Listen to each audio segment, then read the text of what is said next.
नमस्कार, मैं हूं श्रवण गुप्ता और आप देख रहे हैं न्यूज हब। वाराणसी का मणिकर्णिका घाट, जिसे दुनिया महाश्मशान के नाम से जानती है, कहते हैं यहाँ की आग कभी ठंडी नहीं होती और यहाँ मरने वालों को स्वयं महादेव मोक्ष प्रदान करते हैं।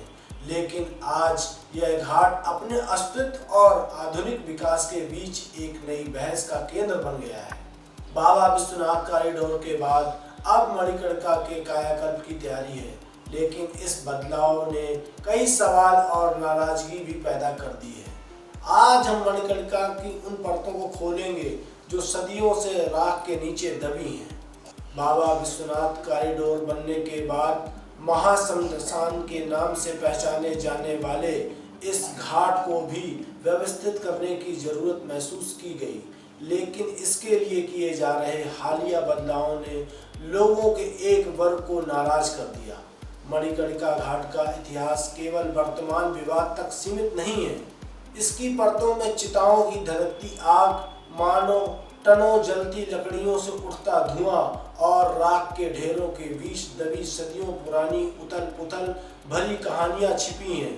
इन कहानियों में पौराणिक मान्यताएं हैं, ऐतिहासिक हमले हैं और फिर उनसे उबरने के लिए बार बार कराए गए जीर्णोद्धार भी।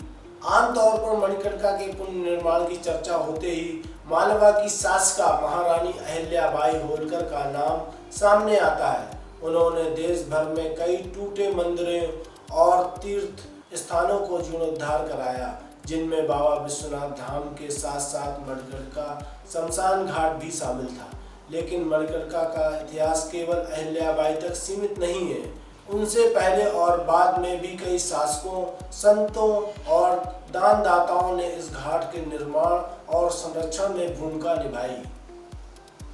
मणिकर्णिका का इतिहास किसी राजा या सत्ता से शुरू नहीं होता, बल्कि इसका सिरा पुराणों तक जाता है। स्कंद पुराण और मत्स्य पुराण गवाह हैं कि यहाँ भगवान विष्णु ने स्वयं एक कुंड का निर्माण कराया था।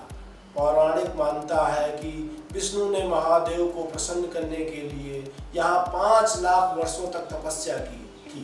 प्रसन्न होकर शिव यहाँ साक्षात प्रकट हुए और विष्णु को वरदान दिया कि यह स्थान मोक्ष का द्वार बनेगा।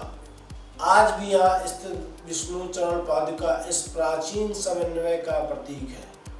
पौराणिक ग्रंथों के अलावा ऐतिहासिक अभिलेखों में भी मणिकर्णिका का उल्लेख मिलता है। पुराणों से निकलकर इतिहास के पन्नों में झांकें तो 5वीं शताब्दी के गुप्तकालीन अभिलेखों में भी इस घाट का जिक्र मिलता है। 1303 ईस्वी में यहाँ पत्थर की सीढ़ियाँ बनवाई गईं, लेकिन काशी की शांति पर हमेशा बाहरी आक्रांताओं की नजर रही।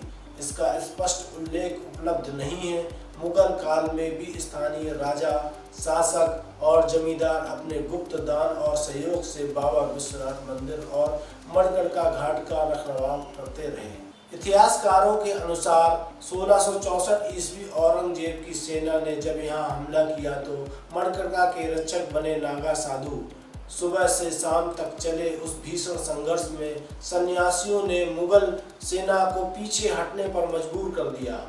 हमलों में मणिकर्णिका को क्षति तो पहुंची, लेकिन इसकी आत्मा को कोई नहीं मिटा सका। 1730 ईस्वी में बाजीराव पेशवा के संरक्षण में मणिकर्णिका घाट और इसकी सीढ़ियों का पुनर्निर्माण कराया गया। काशी में शिव के 3 प्रमुख स्थानों ज्ञानव्यापी विश्वनाथ मंदिर क्षेत्र और केदार घाट से जुड़े तारकेश्वर स्वरूप की परंपरा भी इसी काल में मजबूत हुई। बाजीराव पेशवा ने लगभग 1735 ईस्वी के पास के घाट का निर्माण शुरू कराया, लेकिन आधार को कुछ मीटर ऊंचा करने के बाद भारी पत्थर संरचना के भार से भूस्खलन हो गया। पूरी संरचना ढह गई और निर्माण कार्य अधूरा छोड़ना पड़ा। उस अधूरे मुखौटे और घाट का एक हिस्सा आज भी दिखाई देता है। असल में निर्माण के कुछ वर्षों बाद पूरी संरचना कई मीटर तक धंस गई थी। इसके बाद 1791 में महारानी अहिल्याबाई होलकर ने पूरे मणिकर्णिका घाट का व्यापक जीर्णोद्धार कराया। उन्होंने कई बार निर्माण कराए और घाट को स्वरूप दिया। 1975 में उन्होंने यहाँ तारकेश्वर मंदिर का निर्माण कराया, जिसे उद्धार के स्वामी के रूप में जाना जाता है। आयताकार संरचना वाले इस मंदिर में 6 स्तंभ हैं। प्रवेश द्वार पर गणेश प्रतिमा स्थापित है और गर्भगृह में पात्र के भीतर 4 मुखों वाला शिवलिंग स्थित है। इस शैली के पंचनयन मंदिर की तरह इसके चारों कोनों में सूर्य, दुर्गा, गणेश और विष्णु की प्रतिमाएं हैं।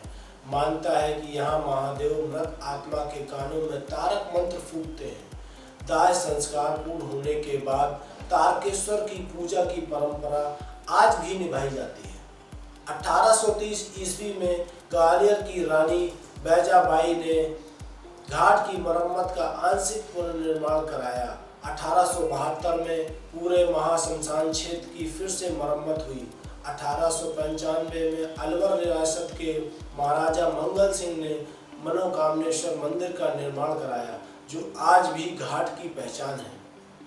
आज़ादी के बाद 1965 में उत्तर प्रदेश सरकार ने यहाँ मरम्मत कराई थी, जिसके बाद यहाँ लंबे समय तक अपने वर्तमान स्वरूप में रहा। इतिहास गवाह है कि मणिकर्णिका घाट कभी स्थिर नहीं रहा, लेकिन अब बाबा विश्वनाथ कॉरिडोर के विस्तार के साथ मणिकर्णिका घाट को एक नए ढांचे में ढाला जा रहा है।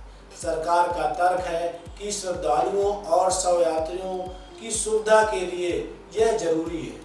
वहीं स्थानीय लोगों और पंडितों का एक वर्ग चिंतित है कि कहीं आधुनिकता की इस दौड़ में घाट की प्राचीन पौराणिकता और सकरी गलियों की वो रूहानी पहचान खो न जाए। मणिकर्णिका घाट महज एक शमशान नहीं, बल्कि जीवन और मृत्यु के चक्र का सबसे बड़ा गवाह है। इतिहास गवाह है कि यह घाट समय समय पर गिरता और संवरता रहा। सत्ताएं बदली, शासक बदले, लेकिन चिताओं की ये अग्नि नहीं बुझी। चुनौती बस इतनी है कि विकास के पहिए इस कदर न घूमे कि सदियों पुरानी आस्था की नींव कमजोर पड़ जाए। मणिकर्णिका का इतिहास बताता है कि बदलाव तो शाश्वत है, पर परंपरा का सम्मान बना रहना चाहिए। सवाल सिर्फ इतना है कि बदलाव की इस नई कड़ी में आस्था और परंपरा का संतुलन कैसे साधा जाए।